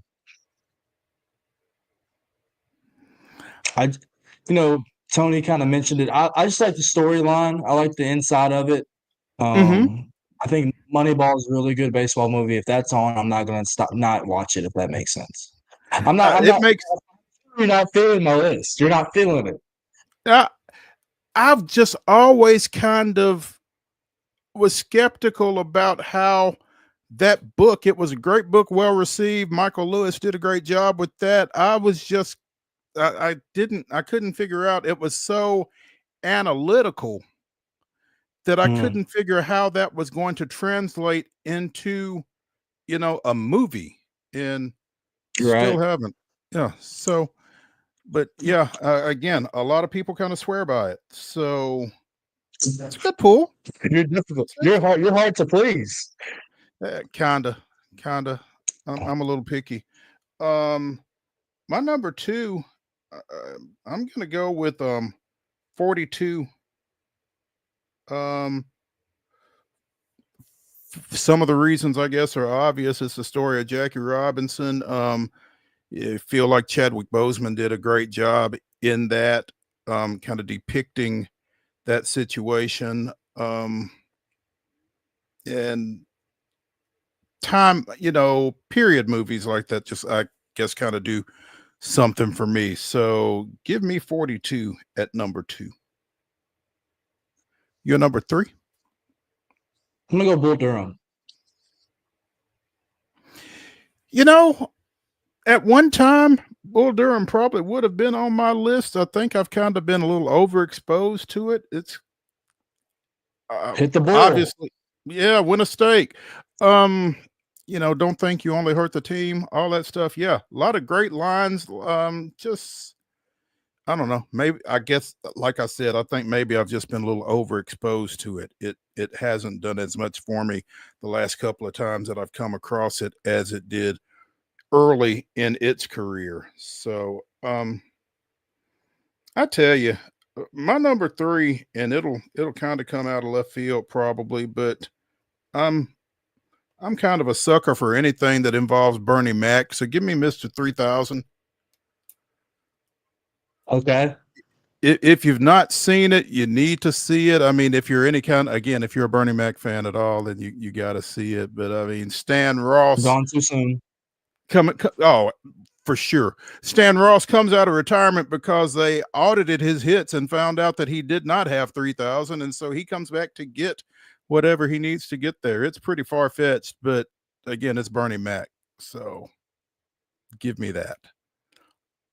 I think these are just all out of order, but number 4 for me, and I just now watched this one within the last year, so I'm going to preface that. So it's on the recency bias, but I've watched it several times since and maybe it's just For the Love of the Game. I like that. For Love of the Game with Kevin Costner as Billy Chapman. I enjoyed that. Yeah. Trying to get the perfect game. The love story behind it. I can go with For the Love of the Game. That's not bad. It's not bad. My number 4, I'm going to go with Hardball. It may not necessarily be a baseball movie either, but I mean, it's Keanu Reeves' piece and his penance for some for some bad activity, I guess, has him coaching a youth league team in inner city Chicago and everything that goes with that. It's a pretty cool movie. I enjoy that. It's kind of sad, but it's a good movie. So give me Hardball for my number 4. Number 5. I think this one's the hardest, and there's some honorable mentions here. I think honorable mention is I like Trouble with the Curve. I like that one. I like the bench warmers, just for funny stuff. Mm-hmm. Man, I like Major League because they're funny. I like Major Mm-hmm. League, but I'm gonna go the Sandlot. Okay. Sandlot's a classic. I can see that. And I think probably I'm a child at heart. There you go. Yeah. I can see that. That's not a bad Squints call. and Windy Peppercorn. Yeah. You're killing me, Smalls. My number 5, talked about Bernie Mac and anything that he does. You put Billy D. Williams, James Earl Jones, and Richard Pryor together, and you get the Bingo Long Traveling All Stars and Motor Kings. It was a barnstorming Negro League team, and their travails. If you've not seen it, check it out. It's from like late 70s, early 80s, maybe. It's kind of an off the beaten path classic. Go check it out. But like you said, there are certainly some honorable mentions out there. Obviously, The Natural. I was really drawn to The Rookie as well. The story of Jim Morris, true story, obviously. So I have a feeling none of my stuff was on your list. No, you're like, I'm not messing with his list. No. 42 was up there for me. It was. For people that look like us, that seeing that and have Chadwick do that was special for sure. For me, I don't have like a favorite. I just watch them. They're all like in order for me. But your list was good. It's probably better than mine. I like hardball for sure too. I love it when you call me Big Papa. So yeah, your list was better than mine. I was thinking, what does the public want from me? I can't not say Field of Dreams first. I was say I can't not do it. So it was an outfit was good. That's a solid list that you put together there. We might have to throw that one out there and let the people weigh in on the two lists and see what kind of feedback we get on those. Louisville, I think, got out of a big jam as Oregon State had the bases loaded in the last half inning. I guess they only got one run out of it because it's Louisville 4-3 in the bottom of the 6th now, and the Cardinals are batting. So that's where we're at with that. And as our producer Mark has warned us, we might need to slow down because we still got some time left. We have concluded Top 5 Tuesday. David? Give them a refresher of your list, Mo. A refresher Give of them my a refresher. Yes. One. Go. I've got A League of Their Own at 1. So go in order again. Okay. Yep. I've got A League of Their Own at 1. I've got 42 at 2. I've got Mr. 3000 at 3. I've got Hardball at 4. And I've got the Bingo Long Traveling All-Stars and Motor Kings at 5. And the good thing about A League of Their Own is it can go with any audience, right? So if you got a special lady friend, you can watch A League along with her, and she's gonna feel important, right? Women can play I like baseball the way you too, think. There you go. I like the way you think. And your 5 again, you had I had Field of Dreams 1. Mm-hmm. What did I have? See, I'm starting to forget. Oh goodness. Oh, you know, you weren't taking notes. Come on now. I wasn't taking notes. I wasn't. I'm sorry. I know my list was Field of Dreams 1. I did Bull Durham. Mm-hmm. Oh, Moneyball was 2. Sorry. Moneyball was 2. Bull Durham was 3.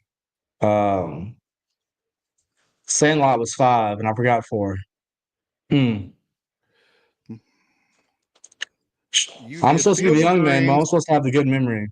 Yes, exactly. And I write things down because I don't have a good memory. So you had Field of Dreams, you had Moneyball, you had Bull Durham. Correct. And you had Sandlot. Oh, not Trouble with the Curve. No. Well, I forgot.